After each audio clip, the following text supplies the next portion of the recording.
Hello everyone, আমি প্রিয়াঙ্কা। আমার এই চ্যানেলে তোমাদের সবাইকে স্বাগত।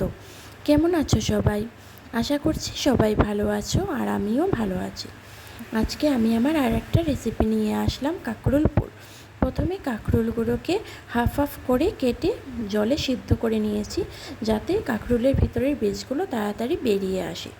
তারপর কাঁকরোলের বীজগুলো শিলনোড়ায় বেটে নিয়েছি, আর এখানে ইয়েলো মাস্টার্ড সিড ব্যবহার করেছি। এইগুলোও আমি হলুদ শস্য যাকে বলে, এগুলো আমি শিলনোড়ায় বেটে নিয়েছি। গ্রাইন্ডারেও পেস্ট করা যায়, তবে শিলনোড়ায় বাটলে এর স্বাদ অনেক বেশি ভালো হয়। তারপর কড়াইয়ের মধ্যে অল্প তেল দিয়ে কাঁকরোলের বীজগুলো যে পেস্ট করে রেখেছিলাম ওইগুলো দিয়ে, পেঁয়াজ কুচি আর লঙ্কা কুচি দিয়ে, হলুদ গুঁড়ো, অল্প নুন, তারপর অল্প জিরে গুঁড়ো দিয়ে ভালো করে ফ্রাই করে নামানোর আগে শস্যগুলো দিয়ে দিয়েছি। শস্যগুলো দিয়ে ভালো করে ফ্রাই করে নামিয়ে নিয়েছি। নামানোর আগে শস্যগুলো দিতে হবে, না হলে আগে থেকে দিলে শস্যগুলো একটু তেতো হয়ে যায় বেশি ফ্রাই করলে পরে। তারপর নামিয়ে কাঁকরোলগুলোর মধ্যে একটা একটা করে পুরগুলো সব ভরে নেব।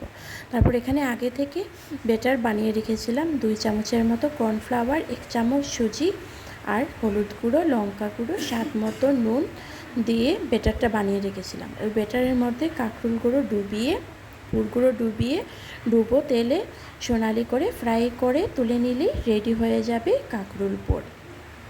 এই কাঁকরোল পুর তো আপনারা অনেক রকম খেয়েছেন, এইভাবে বানিয়ে খেয়ে দেখতে পারেন।